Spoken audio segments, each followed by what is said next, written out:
تاکہ ہماری زندگی میں برکت ہو اور اللہ تعالیٰ ہماری دعاؤں کو سنے، قبول کرے اور ہماری زندگی میں اس کے اثرات آئیں۔ اچھا، اب شکر کی میں بات کر رہی تھی، تو شکر کیا ہوتا ہے کہ اللہ تعالیٰ کی نعمتوں کا اعتراف کرنا، ان کی قدردانی کرنا کہ یا اللہ جو بے شمار تو نے ہمیں حصی، مادی، معنوی، ہدایت کی نعمتیں عطا فرمائی ہیں، ہم بہت زیادہ تیرے شکر گزار ہیں، اور ہم تو یقین کریں ہمارا ایک ایک سانس اس کے قبضہ قدرت میں ہے، ہم تو زبان سے وہ شکر ادا کر ہی نہیں سکتے۔ پھر ایک یہ پوائنٹ، دوسرا یہ کہ زبان سے جب ہمیں کوئی نعمت ملتی ہے تو ہم کہتے ہیں نا اونچی سے کہ شکر الحمدللہ، لیکن یہ ہمارے قلب کے اندر بھی یہ اترا ہوا ہو، یہ فیلنگ ہمارے قلب کے اندر بھی ہو کہ یعنی زبان سے شکر، ہمارے قلب کے اندر یہ کیفیت کا ہونا بھی ضروری ہے۔ اور اس کا اعلیٰ ترین جو مقام ہے نا وہ یہ بھی ہے کہ ہمارے اعضاء و جوارے، ہمارے جو باڈی ہے نا وہ اس کے اطاعت میں لگ جائے، پھر اس کے جو اللہ تعالیٰ کہتا ہے نا اس کے اوپر ہم عمل کریں۔ یہ شکر کا عملی اظہار ہے کہ یا اللہ جو تیری نعمتیں ہیں اس کو ہم تیری ہی راہ میں لگائیں گے۔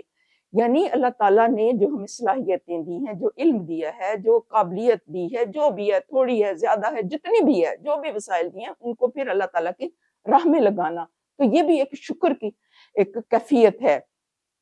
یعنی وہ کہتے ہیں نا علماء کرام اس بارے میں کہتے ہیں کہ شکر یہ بھی ہے کہ انسان اللہ تعالیٰ کی دی ہوئی نعمتوں کو اس کی نافرمانی میں یوز نہ کرے، یہ بھی شکر کا ایک بہت اہم مقام ہے۔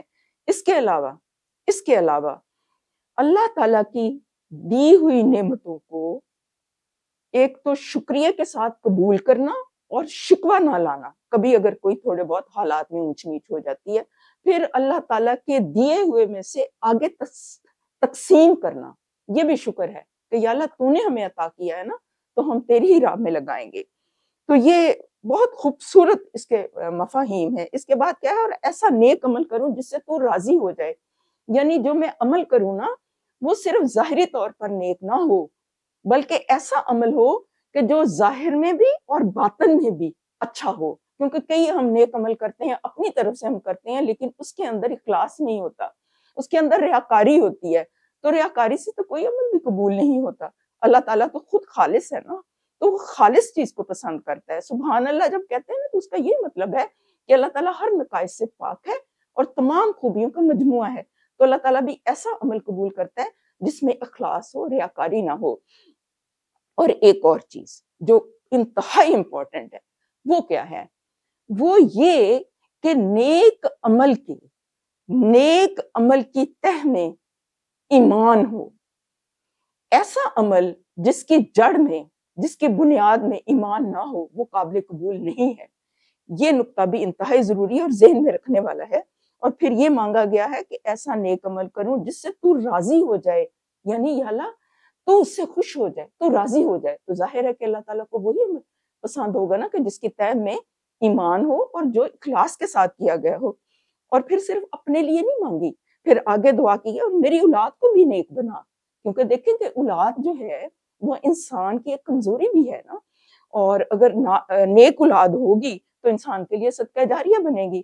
تو انسان کی انفرادی نیکی کافی نہیں ہے بلکہ آگے پھر اس نیکی کو بڑھانا بھی ہے، اور صرف اولاد تک ہی نہیں ہے بلکہ یہ ہے کہ انسان پھر یہ دعا کرے کہ یا اللہ میں خود بھی اس طرح سے اس راستے پہ چلوں، میری اولاد بھی، میرے لاحقین بھی، میرے ارد گرد بھی، میرے اپنے بھی، میرے غیر بھی، میرے جو بھی، جہاں تک میرا علم، جہاں تک میری صلاحیت کام کرتی ہے، اس کے فیض سے، تیری توفیق سے یہ آگے یہ جو ہے نا راستے کھلیں، خیر کے، نیکیوں کے، بھلائیوں کے، رحمت کے، اس کے کرم کے دروازے کھلیں۔ تو پھر ایسا انسان جو ہے پھر ایسی دعائیں کرتا ہے کہ یہ خیر ہر جگہ پھیل جائے، کیونکہ وہ جو اللہ تعالیٰ کی محبت اور رفت ہے نا انسان کو خود غرض نہیں بناتی، وہ صرف اپنا نہیں سوچتا، وہ اپنے ساتھ ساتھ دوسرے اپنے بہن بھائیوں کے لیے بھی وہ اس کی سوچ ایک مثبت ہو جاتی ہے، اور وہ چاہتا ہے کہ خیر جو ہے وہ پھیلے اور اس میں سارے لوگ جو ہیں وہ شریک ہوں۔ تو یہ والی دعائیں بہت زبردست دعائیں ہیں۔ اور پھر وہ کہتے ہیں کہ میری اولاد کو بھی نیک بنا کر مجھے سکھ دے۔ اس سے کہتے ہیں نا کہ ہم یہ بھی دعا کرتے ہیں نا کہ ربنا ہب لنا من ازواجنا وذریاتنا قرۃ اعین واجعلنا للمتقین اماما، کہ یا اللہ میری اولاد کو اتنا اچھا اور نیک بنا دے کہ میری آنکھوں کی ٹھنڈک بن جائے، تو اس سے مجھے سکھ ملے جب اولاد نیک ہو۔ اور جب اولاد نیک ہوگی اور وہ اس راستے پہ چلے گی تو انشاءاللہ تعالیٰ وہ انسان کے لیے صدقہ جاریہ بنے گی۔ پھر ہے کہ میں تیرے حضور توبہ کرتا ہوں، یہ میں بالکل نہ قرآنی آیت کو، اس دعا کو سامنے رکھتے ہوئے بالکل ایک ایک کر کے ایک ایک نقطے کے اوپر مختصر ترین بات کر رہی ہوں، حالانکہ یہ والے ٹاپکس اپنے اندر بہت گہرائی، بہت وسعت رکھتے ہیں، یہ مختصر ترین میں اس کی وضاحت کر رہی ہوں اللہ تعالیٰ کی توفیق سے۔ کوئی کمی بیشی ہوئی تو میں معذرت خواہ ہوں، وہ آپ خود بھی اس کو ضرور سٹڈی کیجیے گا۔ پھر توبہ کرتا ہوں، کیونکہ انسان ہے نا تو انسان سے غلطیاں کوتاہیاں ہوتی رہتی ہیں، تو اگر کوئی چھوٹی موٹی غلطی کوتاہی ہو جاتی ہے تو یا اللہ میں تیرے حضور توبہ کرتا ہوں، تو مجھے معاف کر دے۔ یہ نہیں ہے کہ یہ سب کچھ کرنے کے بعد، دعا مانگنے کے بعد، اللہ تعالیٰ سے التجا کرنے کے بعد انسان متکبر ہو جائے کہ میں تو بہت نیک بن گیا ہوں، تو میں تو بہت اچھی دعائیں کر رہا ہوں، تو میں تو بڑے نیک عمل کر رہا ہوں۔ پھر بھی عاجزی کا اظہار ہے، کیونکہ انسان ہے، بندہ بشر ہے، اس سے غلطیاں کوتاہیاں ہوتی ہیں اور ہوتی رہتی ہیں، تو اس لیے توبہ کرنا ضروری ہے۔ اور ہمیں آپ صلی اللہ علیہ وسلم کی شخصیت کو سامنے رکھنا چاہیے۔ آپ خود فرماتے ہیں کہ آپ دن میں 70 دفعہ توبہ کرتے تھے، بلکہ کئی دفعہ 100 دفعہ توبہ کرتے تھے، تو آپ سے کوئی خطائیں ہوتی تھی؟ نہیں، بلکہ ایک دفعہ حضور پاک صلی اللہ علیہ وسلم نے اتنی عبادت کی کہ آپ کے پاؤں پہ ورم آ گیا، تو بی بی عائشہ نے فرمایا کہ یا رسول اللہ صلی اللہ علیہ وسلم، آپ تو بخشے بخشائے ہیں، آپ کا تو مقام بہت بلند ہے، آپ اتنی محنت کیوں کرتے ہیں؟ تو کہتے ہیں کہ میں اللہ تعالیٰ کا شکر گزار بندہ نہ بنوں، میں شکر نہ کروں؟ تو جب ان کا یہ ہے ہمارے سامنے ایک رول ماڈل ہے، تو ہمارے لیے یہ کتنا ضروری ہے۔ آپ تو بخشے بخشائے تھے، آپ کے تو درجات بہت بلند ہے کہ توبہ کو، استغفار کو ہم اپنی زندگی میں شامل کریں۔ اور ایک اور چیز کہ توبہ جو ہے نا، اس کا بھی پھر یہ ہے کہ تھوڑا سا میں اس کے بھی مفہوم میں کلیئر کر دوں۔ توبہ کا مطلب ہوتا ہے رجوع کرنا، لوٹ آنا، کوئی غلطی ہو جائے تو لوٹ آنا۔ سب سے پہلے ہے کہ اس گناہ کو چھوڑ دینا، پھر ندامت کرنا، پھر آگے سے گناہ نہ کرنے کا عزم کرنا، اور پھر یہ ہے کہ اللہ تعالیٰ کی طرف لوٹ آنا اور اچھا کام کرنا ہے۔ حقوق اللہ میں کوئی کوتاہی ہوئی ہے اس کو ادا کرنا، حقوق العباد میں کوئی کوتاہی ہوئی ہے تو اس کو ادا کرنا، کیونکہ اگر بالفرض کسی نے کسی کی چوری کی ہے اور وہ استغفار کر رہا ہے تو اس کے وہ پھر توبہ قبول نہیں ہوگی۔ یہ چیز بھی ذہن میں رکھنی انتہائی ضروری ہے۔ پھر توبہ کی برکات بے شمار ہیں، وہ ایک علیحدہ ٹاپک ہے کہ وہ جو لوگ اللہ تعالیٰ کے حضور توبہ کرتے ہیں، تو اگر لوگ جو ہیں تقویٰ کی روش اختیار کرتے اور استغفار کرتے تو ہم زمین و آسمان سے برکتوں کے دروازے کھول دیتے، وہ ایک علیحدہ سے ٹاپک ہے۔ اور پھر وہ فرماتے ہیں کہ اور پھر وہ کہتے ہیں کہ اور توبہ، اور تیرے حضور توبہ کرتا ہوں اور تابع فرمان مسلم بندوں میں سے ہوں۔ اور یہ کہ جب بھی میں جو زندگی ہے، یہ جو میری معروضی زندگی گزر رہی ہے، یہ بھی میں اسلام کے اوپر گزاروں، اور جب میں اس دنیا سے رخصت ہوں تو اسی حالت میں میں رخصت ہوں، میرا خاتمہ بالایمان ہو۔ پھر اللہ تعالیٰ فرماتے ہیں کہ ایسے ہی لوگوں کے اعمال کو ہم بہترین حالت میں قبول کرتے ہیں اور ان کی برائیوں سے درگزر کر دیتے ہیں۔ یعنی اللہ تعالیٰ پھر چھوٹی چھوٹی چیزوں کو نہیں پکڑتے، وہ اللہ تعالیٰ اس کا مجموعی اچھا عمل دیکھتے ہوئے، اس کی یہ روش دیکھتے ہوئے، اس کی ذہنی حالت دیکھتے ہوئے اللہ تعالیٰ اس کے گناہوں کو معاف کر دیتے ہیں۔ تو اللہ تعالیٰ ہمیں یہ توفیق دے کہ ہم بھی صبر کریں، شکر کریں، یہ دعائیں کریں، اپنی اولاد کے لیے خیر خواہی کی درخواست کریں اللہ تعالیٰ کے آگے۔ کوئی غلطی ہو جائے، گناہ ہو جائے تو ہم جھک جائیں۔ اس کے بارے میں بہت کچھ کہا جا سکتا ہے، لیکن میرا خیال ہے کہ سمجھنے کے لیے اتنا ہی کافی ہے۔ ہم اس میں سے ایک دو پوائنٹ جو ہے نا، ایک دو پوائنٹ ضرور پکڑ لیں۔ ایک تو یہ ہے کہ اپنی زندگی میں ہم شکر کو ضرور بضرور شامل کریں۔ کوئی بھی نعمت ملے نا، کوئی چھوٹی نعمت ملے، کوئی بڑی نعمت ملے، ہم شکر ضرور بجا لائیں۔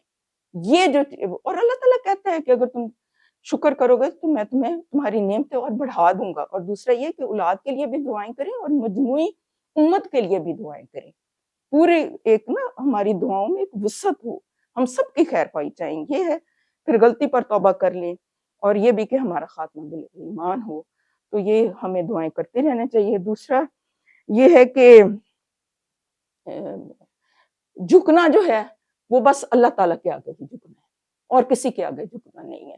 یہ ہے نا کہ تیرے اطاعت گزار بندوں میں سے ہوں، یہ والا پوائنٹ بھی انتہائی اہم ہے کہ وہ جو ایک سجدہ جسے تو گراں سمجھتا ہے، دیتا ہے تجھے 1000 سجدوں سے نجات۔ یہ بہت ضروری ہے، کسی کے آگے نہیں جھکنا۔ بس جو انسان ایک کا ہو جاتا ہے نا، پھر دوسری چیزیں اس کے لیے غیر اہم ہو جاتی ہیں۔ یہ والا نقطہ بھی بہت اہم ہے۔ اللہ تعالیٰ مجھے اور ہم سب کو یہ توفیق عطا فرمائے کہ ہم کہنے اور سننے سے زیادہ ہم عمل پیرا ہو سکیں۔ اور میری آپ سے یہ درخواست ہے کہ آپ خود بھی اس کو ضرور اسٹڈی کریں کہ یہ بہت امپورٹنٹ دعائیں ہیں، بلکہ ساری جو قرآنی دعائیں ہیں نا آپ ضرور انہیں پڑھیں، مسنون دعاؤں کو پڑھیں، ان کا مفہوم سمجھیں، اس میں بہت گہرائی ہے۔ اور وہ کہتے ہیں نا علامہ اقبال کہ لب پہ آتی ہے دعا بن کر تمنا میری، زندگی شمع کی صورت ہو خدایا میری، یہ ہماری تمنا بن جائے، یہ ہماری تمنا بن جائے، یہ ہماری دعائیں ہوں۔ اللہ تعالیٰ ہمیں اس چیز کی توفیق عطا فرمائے۔ آپ سب کا اللہ تعالیٰ حامی و ناصر ہو، فی امان اللہ، السلام۔